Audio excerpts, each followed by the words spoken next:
In 2021, when we initiated the whole Aviacargo thing, the discussion was that there were 10 freighters that come into Lagos every day, and they come fully laden and they leave almost empty. So what do we do to redress that? As a big nation, we can't be paying both ways and not making money for it. So the first CHINET looked at that issue, and a lot of hindrances and challenges were identified. In trying to interpret those challenges and hindrances through the communique, we found that, okay, how do we rate in relation to other African countries?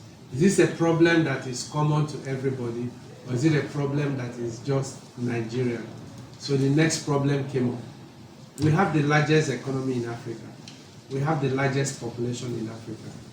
We are probably the most entrepreneurial, but we have very busy airports, but we are number 5 in cargo. We are Aviacargo in Africa. A country like Kenya that has, Lagos economy is bigger than Kenya by GDP. So Kenya is number 5 in Africa, Lagos is number 4 or 5 in Africa.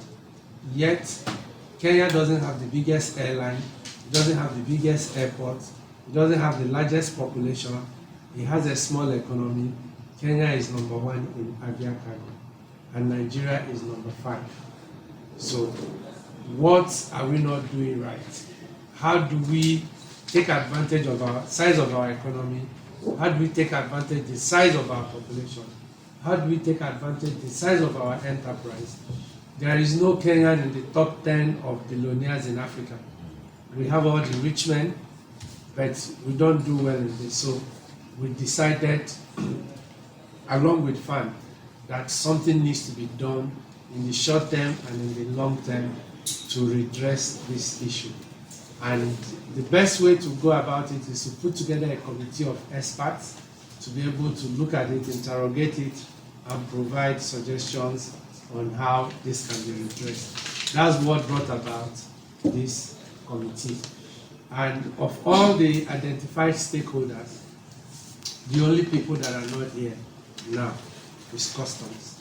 And that is to be redressed because they have arranged a meeting. The MD and I should be seeing the customs CG like tomorrow or next, so that we can delegate someone of authority to join us.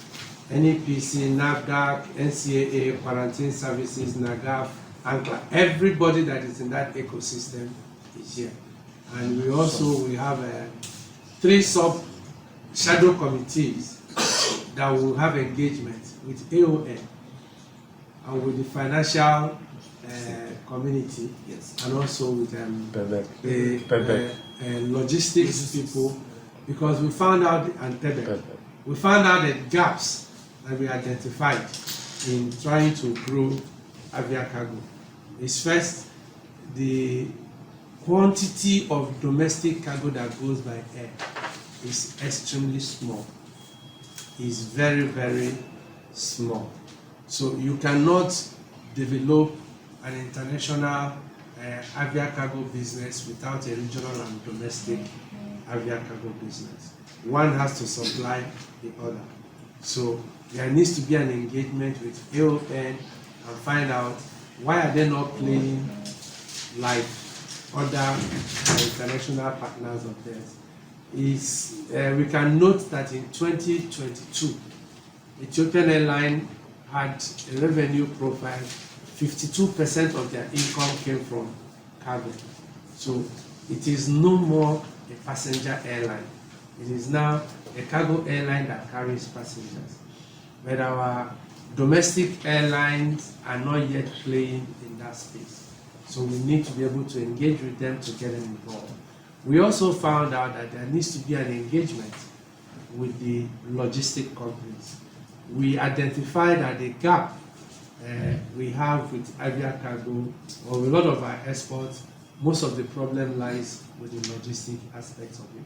So there needs to be an engagement with that community to be able to build a relationship that will generate results.